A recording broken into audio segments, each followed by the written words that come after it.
All right, guys, today for math, I asked you to actually work on some pages by yourself first.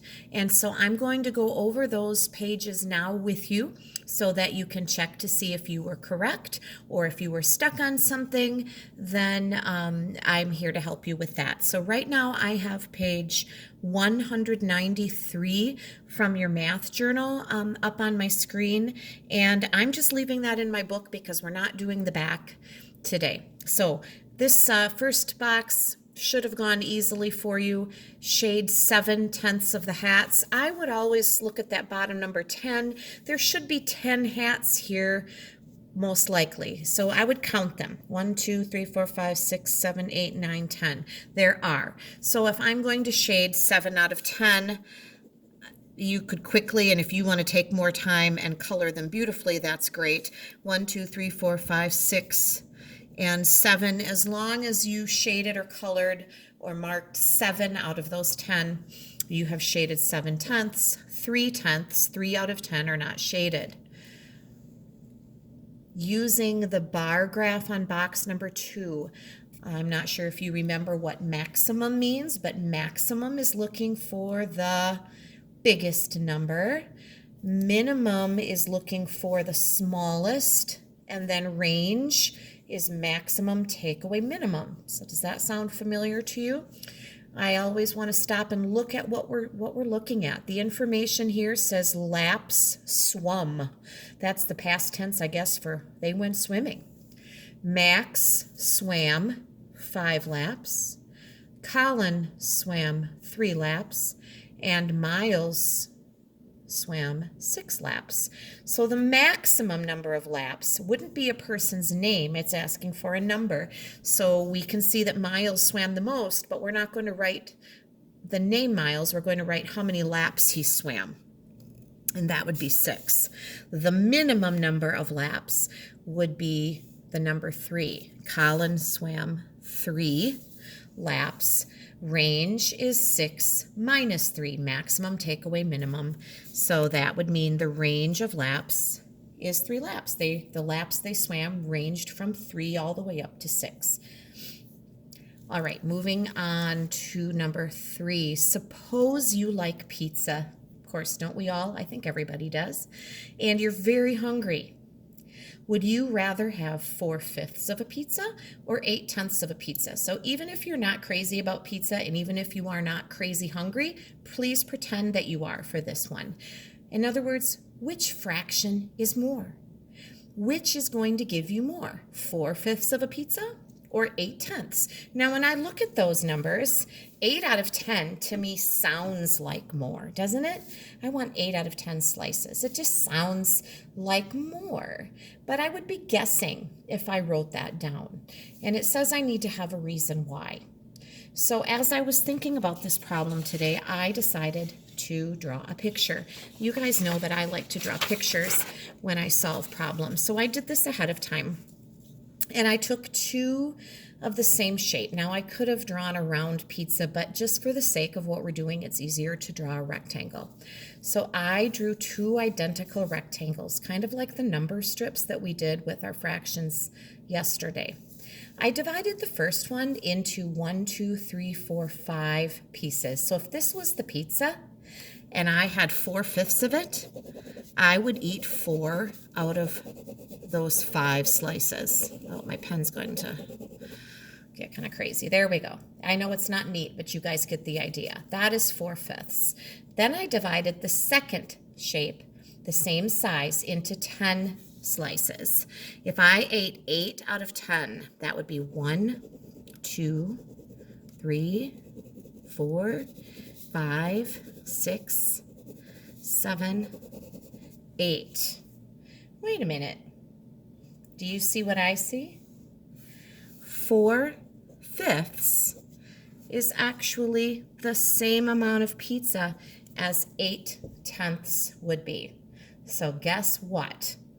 Neither one by itself would be the correct answer. So would you rather have 4/5 of a pizza or 8/10? Either one. Why? They are equal. They are the same amount of pizza. It wouldn't matter. If you had 8/10 of a pizza, your slices or squares would be smaller, but you would get twice as many of them. So you would end up eating the same amount of pizza. All right. Oh, do you remember these? It's been a while and the numbers have gotten bigger. Let's see how you did with this one. So remember, when we do these puzzles, we take a number from the far left and a number from the top, and we are going to multiply and write our answers in the boxes here. So in order to figure out the answer 1500, we would have multiplied 50 times this missing number up here and gotten 1500. So let's think about what we know.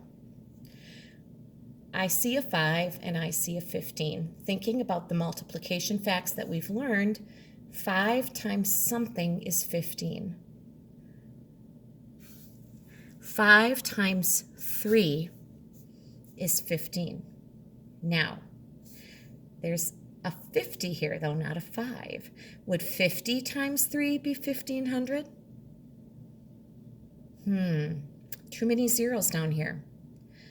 50 3 times would be 150, but we need the answer 1500.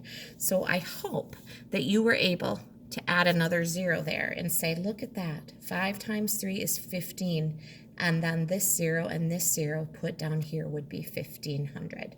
50 times 30 is 1500. You can go right across here and multiply 50 times 600 by thinking about what 5 times 6 is. 5 times 6 is 30.